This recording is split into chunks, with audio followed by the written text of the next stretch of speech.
નમસ્તે મિત્રો, સ્વાગત છે તમારું આપણી યુટ્યુબ ચેનલમાં। તો મિત્રો, આજના વિડીયોમાં આપણે વાત કરવાના છીએ કે મિત્રો રેશન કાર્ડની અંદર નામ નથી ઉમેરાતું, બરાબર। તમે મિત્રો અરજી કરી છે, બરાબર, અને તમારું નામ હજી સુધી નથી ઉમેરાણું। તો મિત્રો કયા કારણોસર તમારું નામ નથી ઉમેરાતું અથવા તો તમારા સભ્યનું નામ નથી ઉમેરાતું, પરિવારનું નામ નથી ઉમેરાતું, બરાબર। તો તેની સંપૂર્ણ માહિતી આજના વિડીયોમાં આપણે વાત કરવાના છીએ। મિત્રો, રેશન કાર્ડની અંદર નામ ઉમેરવા માટે અને 5 કારણો હોઈ શકે છે જેથી નામ નથી ઉમેરાતું, બરાબર। નામ ન ઉમેરવાના 5 કારણો હોઈ શકે છે, તે મિત્રો 5 કારણો આપણે આ વિડીયોની અંદર વાત કરવાના છીએ। મિત્રો, છેલ્લું 5મું કારણ છે એ મિત્રો ખૂબ જ અગત્યનું છે। મિત્રો, ઘણા બધા મિત્રોને અને પરિવારોને નામ ઉમેરવા માટે આજે 5મું કારણ હું લાસ્ટમાં વિડીયોમાં બતાવવાનો છું, બરાબર। તે મિત્રો ઘણાને આવે છે, એ પ્રોબ્લેમ આવે છે, તો તેના વિશે આપણે સંપૂર્ણ માહિતી આજના વિડીયોમાં મેળવશું। તો મિત્રો, વિડીયોને છેલ્લે સુધી જોવા વિનંતી છે। ચેનલમાં નવા હોય તો ચેનલને સબસ્ક્રાઈબ કરી બેલ નોટિફિકેશનને ઓન કરી દેજો, જેથી આવનારા વિડીયોની માહિતી તમારા સુધી પહોંચતી રહે। તો મિત્રો, વધારે સમય નથી લેતા, વિડીયોની શરૂઆત કરીએ। મિત્રો, સૌથી પહેલું કારણ જોઈએ તો મિત્રો ડોક્યુમેન્ટમાં ભૂલ, બરાબર। તો સૌથી પહેલું અને સામાન્ય કારણ દસ્તાવેજોમાં માહિતી મેચ ન થવી। ઉદાહરણ તરીકે, રેશન કાર્ડના પરિવારમાં વડાનું નામ એક રીતે હોય અને આધાર કાર્ડમાં બીજી રીતે હોય, એટલે કે રેશન કાર્ડમાં અને આધાર કાર્ડમાં બંનેમાં અલગ અલગ રીતે હોય। ત્યારબાદ મિત્રો જન્મ તારીખમાં ભૂલ, નામની સ્પેલિંગમાં ભૂલ અથવા અન્ય વિગતોમાં તફાવત હોય, એટલે અરજી કરતાં પહેલાં આધાર કાર્ડ અને રેશન કાર્ડની વિગતો સરખી છે કે નહીં એ તમારે ચેક કરવાનું છે। તો મિત્રો, આ હતું પહેલું કારણ। હવે મિત્રો બીજા કારણની વાત કરીએ।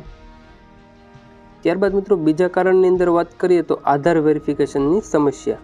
રેશન કાર્ડમાં નામ ઉમેરવા માટે સંબંધિત વ્યક્તિનું આધાર કાર્ડ મહત્વનું છે।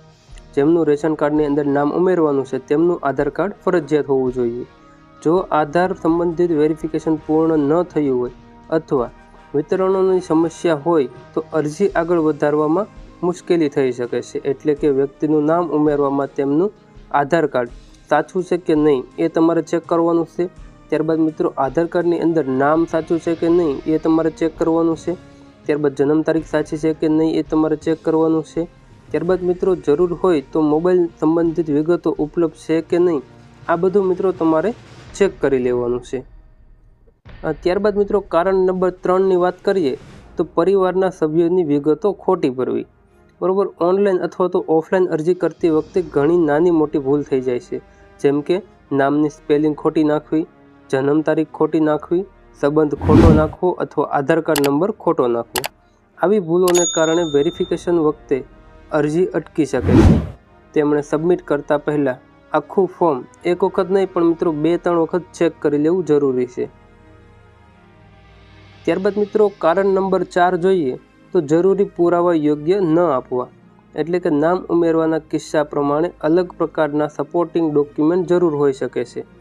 ઉદાહરણ તરીકે, નવા જન્મેલા બાળકનું નામ ઉમેરવા માટે, લગ્ન પછી પરિવારના સભ્યનું નામ ઉમેરવા માટે અથવા અન્ય કારણોસર નામ ઉમેરવા માટે જરૂરી પુરાવા અલગ અલગ હોઈ શકે છે, બરાબર। નાના બાળકનું નામ ઉમેરવા માટે જન્મ તારીખનો દાખલાની જરૂર પડતી હોય છે। લગ્ન પછી પરિવારના સભ્યનું નામ ઉમેરવા માટે લગ્નનું પ્રમાણપત્ર, મેરેજ સર્ટિફિકેટની જરૂર પડતી હોય છે। તો આવી રીતે અલગ અલગ ડોક્યુમેન્ટ તમારે જોતા હોય છે, બરાબર। અલગ અલગ ડોક્યુમેન્ટ ઉપર આપવાના હોય છે, એટલે કે માત્ર કોઈ પણ એક ડોક્યુમેન્ટ અપલોડ ન કરો, બરાબર। તમારા કિસ્સા પ્રમાણે કયો પુરાવો જરૂરી છે તે ઓફલાઈન પ્રક્રિયા પ્રમાણે ચેક કરો, બરાબર। પછી જ તમે જે છે તે મિત્રો આ અરજી કરો અને ડોક્યુમેન્ટ અપલોડ કરો। યાદ રાખો મિત્રો, યોગ્ય પુરાવા ન આપવાથી તમારી અરજી રિજેક્ટ થઈ જાય છે અથવા તો મિત્રો કેન્સલ થઈ જાય છે। ત્યારબાદ મિત્રો આ 5મું કારણ ખાસ અગત્યનું છે। વાત કરીએ તો કારણ નંબર 5 અરજી હજુ વેરિફિકેશનમાં હોવી। આ બહુ મુખ્યનું કારણ છે, બરાબર। કેટલાક લોકો અરજી કર્યા પછી તરત જ નામ ન દેખાય એટલે માની લેશે કે અરજી રિજેક્ટ થઈ ગઈ, પરંતુ ઘણી વખત અરજી ચકાસણી પ્રક્રિયા ચાલુ હોઈ શકે છે, એટલે કે એપ્લિકેશન સ્ટેટસ ચેક કરવાનું છે। જો એપ્લિકેશન સ્ટેટસ પેન્ડિંગ આવે, અંડર પ્રોસેસ આવે અથવા વેરિફિકેશનમાં હોય એવી સ્થિતિ બતાવે, બરાબર, તો તરત જ તમારે બીજી અરજી કરવાની જરૂર નથી। તમે જે આ અરજી કરેલી છે તેની થોડાક દિવસ રાહ જુઓ અથવા તો મિત્રો ઓફલાઈન રીતે તમે ચેક કરો, બરાબર। તરત જ તમારે બીજી અરજી કરવાની જરૂર નથી।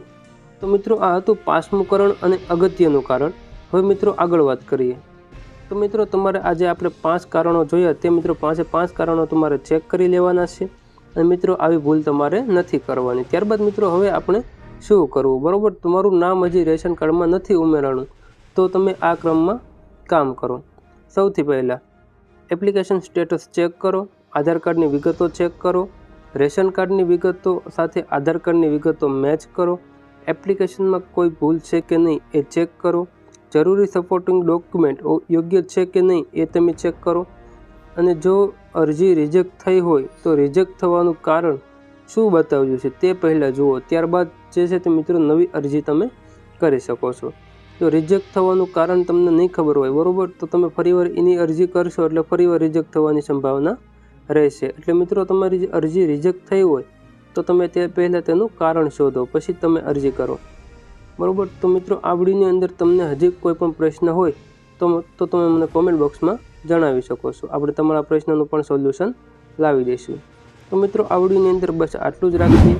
ચેનલમાં ન હોય તો ચેનલને સબસ્ક્રાઈબ કરી બેલ નોટિફિકેશનને ઓન કરી દેજો, જેથી આવનારા વિડીયોની માહિતી તમારા સુધી પહોંચતી રહે। તો મિત્રો મળીએ આગળના વિડીયોમાં, ત્યાં સુધી જય હિન્દ, વંદે માતરમ।